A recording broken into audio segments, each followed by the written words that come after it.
There's no reason to think that there's any effect of typical fluoride exposure that we have here in the United States on neurological development, including the ability to learn or remember.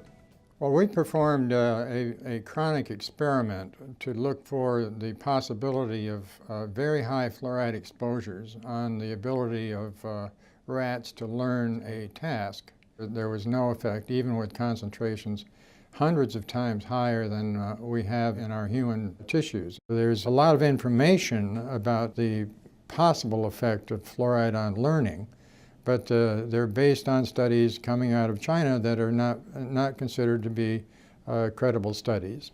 Well, the studies have compared one community with another, and the difference between the groups was the fluoride concentration in the drinking water. Control groups had drinking water fluoride concentrations similar to what we use, and then the other group had higher fluoride concentrations in the drinking water.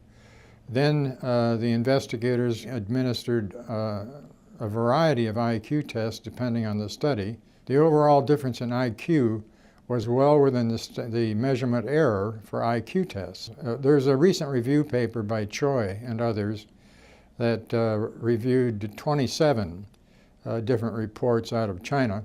The conclusion that they drew was this: the data suggest that there might be an effect on high fluoride exposure on IQ testing, but the authors also concluded that most of the studies were of poor quality, provided not enough information to evaluate the validity of their conclusions, that none of them accounted for other factors that could affect intelligence, such as lead, arsenic, or methyl mercury.